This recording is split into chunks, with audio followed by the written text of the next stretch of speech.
Hi everyone, I'm Kimberly Langlois, and today I'm going to show you how I use stencils to create a background for my alcohol ink paintings. I have some Ranger black cardstock, I have a Tim Holtz stencil, I have a couple of pearl inks, alcohol ink pearls. This is Intrigue, which is a pink. I have Alchemy, which is a yellow, and Snowcap Mixed Dip, which is the white. I'll be using that. And then I also use this regular alcohol ink Boysenberry, which is a pretty purple. So I'm going to use a little stamper like this. This one's been used before. And I'm going to go ahead and shake up my alcohol pearls. Now these have a little pigment inside, so you can see that it settles in the bottom once it sits upright. So you just need to make sure that you shake it really well and get all of that pigment mixed into the ink before you use it. So I'm going to put a little bit of this yellow onto my little stamper tool, and if you have a paper towel handy, you can just kind of blot it off a little bit on a paper towel before you start. And I'm going to use little segments of my stencil. I'm not going to put the whole thing down. I'm just going to pick out little areas that I like a lot and just start putting some of that down for my background. So I'm just picking some little leaves and stems in here, and I'm going to add a little bit of that to my background. Hopefully you can see that okay. I'll tilt it. There you go. And just gonna probably not cover up the entire background, but just use some, like I said, some little pieces of this. So let me bring it around like this. I'm blotting my little stamper off a little bit before I go down with it. If your ink is too heavy, it might tend to run underneath the stencil a little bit. And really that's okay, because this is going to be very loose in the background. I'm not worried if it doesn't look exactly right. And that's kind of how I paint. If you know my work at all, you know that I don't get too stressed out if things don't work completely as planned, because with alcohol ink, you have to kind of expect the unexpected, because it's very fluid and it has a very organic nature about it. So I think it's best just to let the inks kind of tell you what they want to be and just go with it. So I'm putting down more of that yellow. Maybe you can see that shine. It's really pretty. And I'm going to use some of this Intrigue now. This is the pink. And I want to make sure I shake it again really well.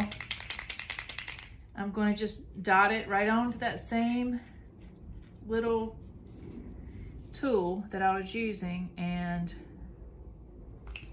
it will be okay. It won't mix that much. Let me see, let me put a little bit down here.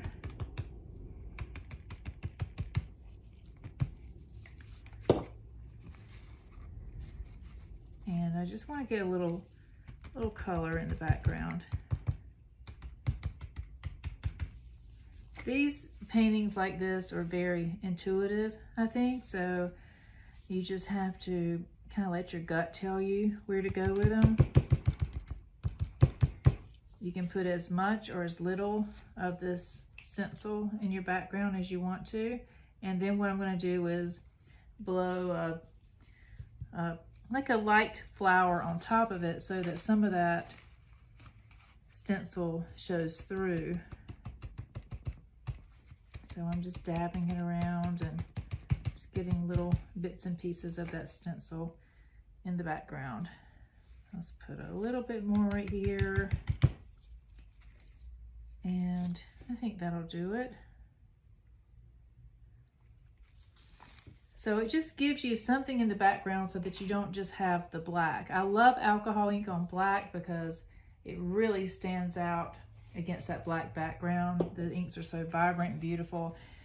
Sometimes when you just have a black background, it just tends to need something back there. So I like to do this little stencil effect because it just adds a little bit of interest to the painting. Now I'm using boysenberry now. This is a purple, and I'm just going to put down a circle of it, kind of fill it in some, let that ink kind of expand some, bloom as we call it. So it's going to kind of sink into that black cardstock. And once that's almost dry, I'm going to be using my little Tim Holtz blower here. Give it a little bit of air and get that dry.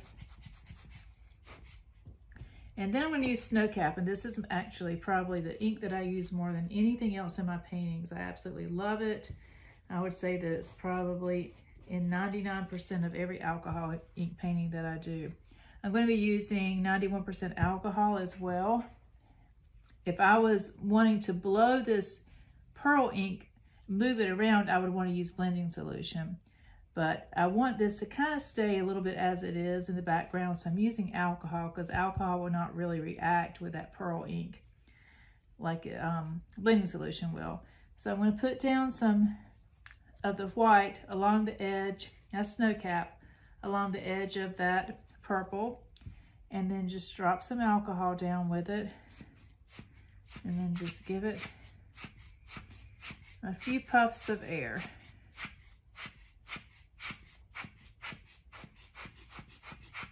Now, the more alcohol you put down, the more transparency you'll get. If you want it to be more opaque, then you put down less alcohol. And I like mine to be a little transparent, so I'm dropping a good bit of alcohol and really trying to get some nice transparency there so that I can see some of that stencil coming through the background, from the background. Okay, so some more snow cap, some alcohol, and just give it some air. And these don't need to look like any specific kinds of petals. This is very expressive and not at all trying to be realistic.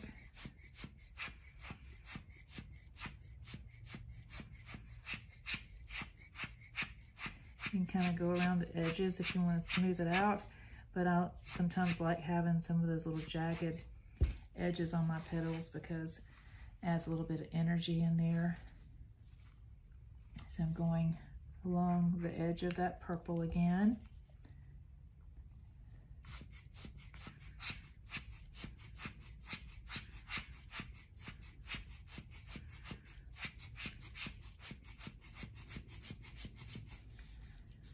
So you can see the purple around the edge a little bit there where the white dropped on it. And now I'm just going to go between each of these petals and create a little bit of some layering in there.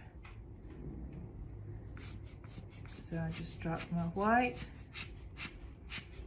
with a little bit more alcohol and just blow it out.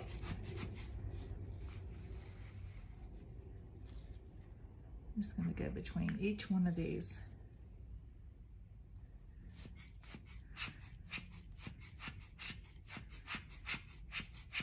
And I really love how pretty that, or what that stencil adds.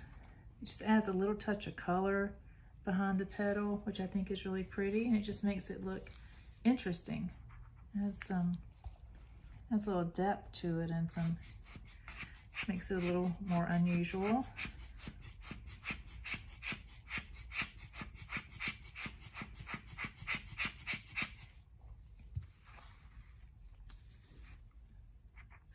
Here,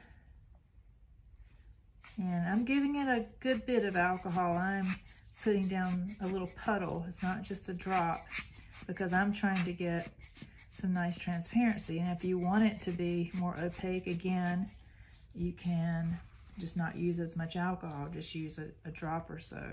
And I'm also trying to get my petals to move further, so because I'm doing a larger painting. I mean, this is a 5x7. If I was doing even larger than this, I would need to put down even more alcohol to really get the ink to move, to flow. Okay, so hopefully you can see that. You can see that background coming through there a little bit. And now I'm going to work on the center. You could add as many layers to this. If you wanted some more opaque petals right in the middle, you could add just snow cap and blow out some small petals. Sometimes I add some nice depth. For now though, I'm just going to finish up my center. I'm going to use my palette and just put some snow cap in one of the wells, and I use these little micro dental tools or micro makeup tools. I use these in my centers almost all the time. This is one of my go-to tools. So I'm just dipping it in there, dot it off a little bit on the side. Then I'm going to start creating some dimension. So I'm going to start dotting in my snow cap around this top area. So I'm thinking about my light when I'm doing this. I'm thinking about where is my light source. So for this particular one, I'm having my light come from over the top, from the top area of the painting. So I want to keep my brightest area, say right around here. And now as I'm putting this snow cap down, it's picking up that purple underneath, so it's going to have a really pretty purple center. So this that I have marked right now will be my brightest area. But I want to also bring this white down into the center more. So I'm going to, once I put the white on my tool, I'm going to always start back where I want my brightest area to be, because that's when my tool is most full of ink. And then as it wears off, I'm going to come down into that center some, making my dots a little smaller, a little further away from each other as I come down, and that's what creates that depth. Now I don't want there to be a very distinct line from this white to dark. So what I'm trying to do is go back and blend that some. I want it to be a gradual change from light to dark.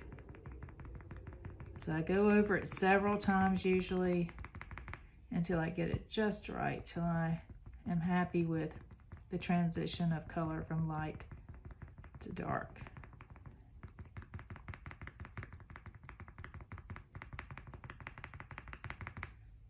And you'll definitely start to see that dimension happen there. And sometimes it's a good idea to, if you're not sure, take a picture of it with your phone and look at it, and you can always see, if you're looking at it in a picture, where it needs more light and where it needs more dark.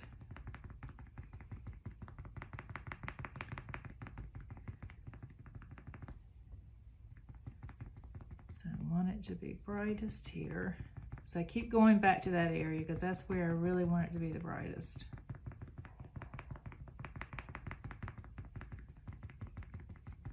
Now it takes a few rounds of this white to get it to really show up. And if you start to feel like it's too white, you can always go back in with a dark color. You could use black if you needed to fill in some more black. Now I've got plenty of dark still in this one down here, so I don't need to do that right now. But if it got too white and I wanted to break it up, I could just use pitch black to go in and break some of that up.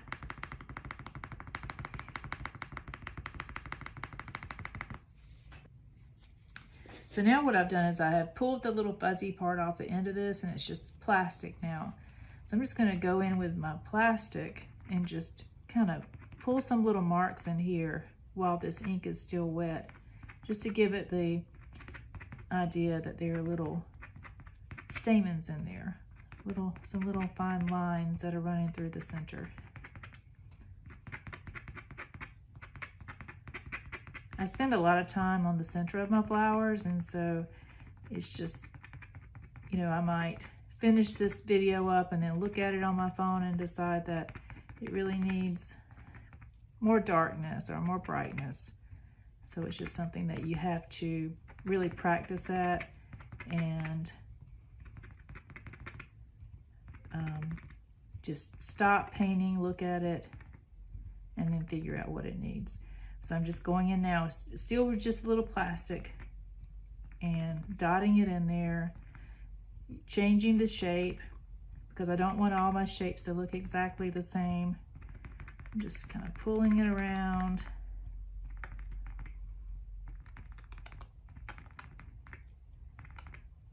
And creating some texture in there. So that's it. So that's how I use stencils to create that background. It just adds some interest to it, and you can see it coming through the petals, which adds something nice and different to the flower. All right, so that's it. If you have any questions or you have any comments about it, you can reach me on Facebook or Instagram as Kimberly Dean Designs, and I would be happy to answer any questions or help you along. Thank you so much.